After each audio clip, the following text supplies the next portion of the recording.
लड्डानी 1,40,00,000 देऊन आल्यानंतर तो पैसे कसे वसूल करणार हा प्रश्न होता। तो प्रश्न विजय पाटील तुम्ही 1,40,00,000 लड्डा वसूल करू शकणार नाहीत याची तजवीज केली। नमस्कार, मी अशोक सोनवणे, आपण पाहताय लोकमंथन न्यूज 24। काय चाललंय महाराष्ट्रामध्ये? शाखा अभियंत्याच्या बदल्यामध्ये गोंधळ, शाखा अभियंत्याचा भाव फुटला 1 ते 1.5 कोटी। हे पैसे आणणार कुठून हा जो संभ्रम कालपर्यंत माझ्या मनामध्ये होता, हे पैसे वसूल कसे करणार या संभ्रमात मी असतानाच आज एक नवीन मोठी बातमी माननीय मुख्यमंत्र्यांना, सार्वजनिक बांधकाम राज्यमंत्री, सार्वजनिक बांधकाम खात्याचे अतिरिक्त सचिव आणि सार्वजनिक बांधकाम विभागाचे सचिव बांधकाम आणि इमारती आबासाहेब नागरगोजे यांना मी एक प्रश्न विचारतोय। मुख्य अभियंता असलेल्या प्रज्ञा वाळके यांना एक प्रश्न विचारतोय। अधीक्षक अभियंता असलेल्या सुषमाताई गायकवाड यांनाही मी एक प्रश्न विचारतोय। कार्यकारी अभियंता असलेले उदय पालवे यांना एक प्रश्न विचारतोय। हे एकात्मिक घटक विभागामध्ये कसला अंधाधुंद कारभार सध्या चालू आहे? या अंधाधुंदीच्या कारभारामध्ये नेमका भ्रष्टाचाराच्या माध्यमातून जमवलेल्या पैशातून कशा पद्धतीने एकमेकावरती कुरघोडी करण्याचं काम सध्या सुरू आहे। यापूर्वी तिथं असलेले उपाभियंता असलेले शिंगाडे यांच्या बाबतीमध्ये कुठलीही तक्रार केव्हा झाली नाही, परंतु शिंगाडे यांनी पदभार सोडताच मधल्या 2-2.5 महिन्याच्या कालखंडामध्ये तक्रारींचा महापूर सुरू झाला। तिथं नव्यानेच रुजू झालेले उपाभियंता श्री भेंडे साहेब यांना आल्या आल्याच एक सलामीची तोफ मुद्दाम देत आहे।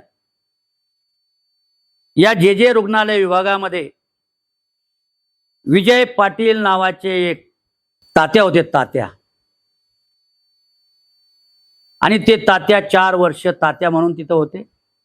त्यानंतर प्रमोशनने ते शाखा अभियंता झाले। असे 8 वर्ष तिथं ते राहिले आणि पुन्हा एक मोठ्या हिकमतीनं त्या जे रुग्णालयामध्ये नव्यानेच दाखल झालेले 1 वर्षापूर्वी श्री बागुल यांची उचलबांगडी करून त्या ठिकाणी विजय पाटील यांनी आपली वर्णी लावून घेतली। ती वर्णी किती कोटीला गेली हे काल मी आपल्याशी बोललेलो आहे। त्याचबरोबर विजय पाटील ज्या सेक्शनमध्ये होते त्या सेक्शनला कुर्ल्याचे आलेले आकाश लड्डा यांनी 1,40,00,000 नेमके कुणाला दिले हे मी वेळोवेळी राज्यमंत्र्यांशी बोललोय, सचिवांशी बोललोय। आबासाहेब नागरगोजेंना 3 वेळा या संदर्भात मी विचारणा केली, परंतु आज एक मोठा कहरच झालेला आहे की विजय पाटील यांनी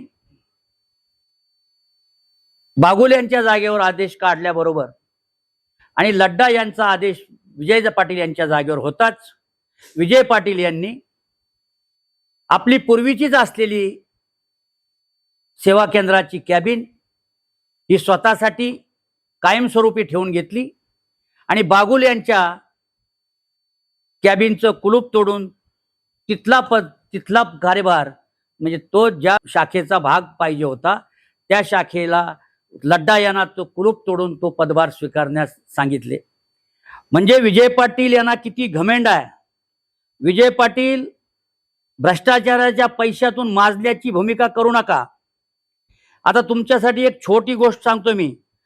मेन बिल्डिंगसाठी डीपीडीसीचे आलेले 15 कोटी रुपये आणि डीपीडीसीची बिल्डिंग आपल्या शाखेला ट्रान्सफर करण्याच्या हेतूनं आपण ज्या पद्धतीनं तिथं खेळ सुरू केलेला आहे, म्हणजे लड्डानी 1,40,00,000 देऊन आल्यानंतर तो पैसे कसे वसूल करणार हा प्रश्न होता।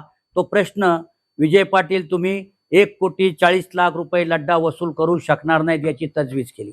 मी भेंडे साहेबांना आव्हान करतो, विजय पाटीलच्या पूर्वीच्या शाखेमध्ये असलेली मेन बिल्डिंग जिथं डीपीडीसी 15 कोटी रुपये आलेत ती बिल्डिंग पुन्हा विजय पाटीलकडे जोडण्यात येऊ नये.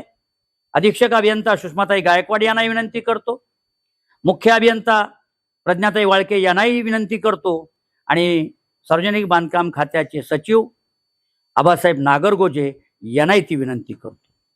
आता या विनंतीच्या माध्यमातून हे सर्व लोक ऐकतील की नाही हा भाग वेगळा, परंतु विजय पाटील जी 15 कोटीची डीपीडीसीची कामे आणली, यापूर्वी 4 वर्ष ते तात्या म्हणून होते, 4 वर्ष शाखा अभियंता होते.